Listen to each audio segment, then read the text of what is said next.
Okay, welcome back, biologists. So let's start chapter 34. This is a pretty big chapter, but a pretty big one because this is the one where we finally find our own phyla. We're going to talk about the phylum Chordata and how vertebrates evolved.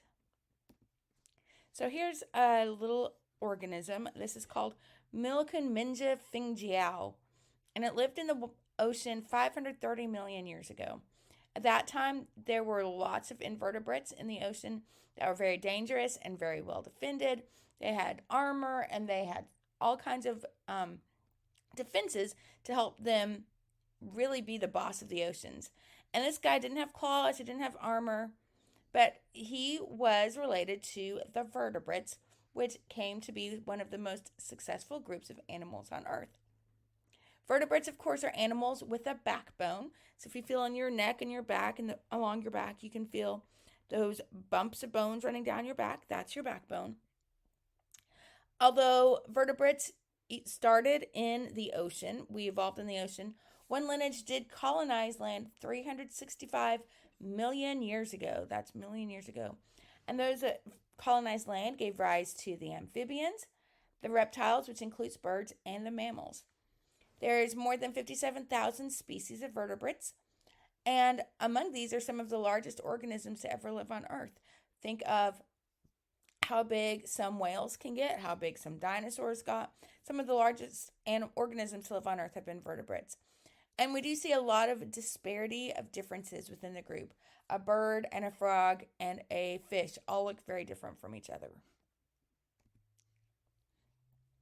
So chordates or Phylum Chordata are bilaterian animals. So that means that we have a left and a right that are kind of mirror images of each other. We have a very distinct belly and back. We have a very distinct head and tail end. And within this, we are deuterostomes. Our deuterostomes include the echinoderms, that were the invertebrates we talked about last time. The chordates comprise all of the vertebrates, which would be all of these animals, but also two groups of invertebrates, the Cephalochordates and the Urochordates. So these are invertebrates. They do not have a backbone, but they are included within the chordate phylum. All chordates share a set of 4 derived characters. Although they may only appear early during development, we don't necessarily have all of these features as adults. We have a notochord. That is an embryonic notochord in adults becomes the part of your adult vertebra, the gelatinous stuff between your backbones. We have a dorsal hollow nerve cord. So we've already talked about some organisms that have nerve cords, but for the most part, they were solid and they were ventrally located. In chordates, it's dorsal along the back and it's hollow. In humans, this becomes the brain. So this part would become the brain and the spinal cord. Chordates have pharyngeal slits or clefts. That's what these little dashes here are. In a lot of chordates, that becomes the gills that open outside the body. In tetrapods, that would mean organisms with 4 legs, the things that live in the air. This becomes part of their ear, their head, and their neck. So because we live in the air, we don't need gills. So these have developed into these other parts of our body, the ear, head, and neck. And also a muscular post-anal tail.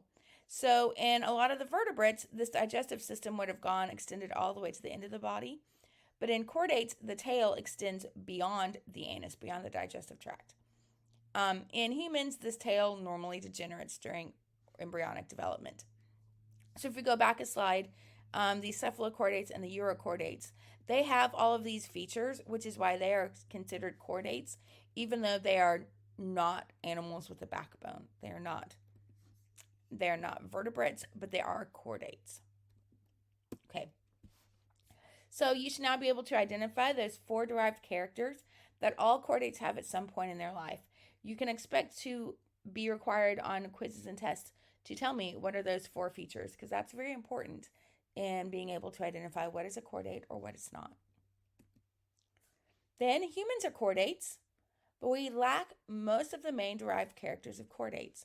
So how can we be considered chordates when we don't have gill slits? How could we be considered chordates when we don't have a tail? Why are we considered chordates? Okay, so let's talk about those two basal groups of chordates, the Cephalochordata and the Urochordata. If you remember that word basal, it means kind of at the base. So here's our chordate evolution here. They were very early to diverge away from the other groups, earlier than the rest of us. So they are more distantly related to us than the other chordates are. Cephalochordata includes animals called the lancelets. And they're called lancelets because they have the shape of a lance, which is kind of like a medieval sword, this blade shape. They are marine suspension feeders. So they just kind of back into the sand at the bottom of the lake, and their cilia draw water in to allow them to feed. They do have a simplified form of the way that fish swim, so they are able to move around. They get to about 6 centimeters in length. That is just under 2 inches, so they are pretty tiny animals. And they do retain all of these key chordate characteristics through adulthood. They do have the notochord, the dorsal hollow nerve cord, pharyngeal slits, and the postanal tail, even as adults. Tunicates are the next group to diverge. They are the animals in the Urochordata. So they are more closely related to the chordates, to other chordates than the lancelets are. However, in the tunicates, their chordate characteristics are most apparent during their larval stage. So here you can see the notochord, the dorsal hollow nerve cord, the postanal tail, and there's our pharyngeal slits. However, as adults, the only chordate characteristic they retain is this pharyngeal slit.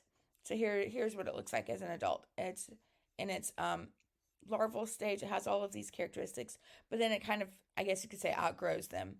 The larvae are able to use their tail muscles and the notochord to help them swim. They'll settle on a suitable substrate and then go through metamorphosis to emerge as their adult form. So vertebrates and tunicates. What features do vertebrates and tunicates share? Is it A, jaws adapted for feeding? Is it B, a high degree of cephalization, that's head development, the formation of structures from the neural crest?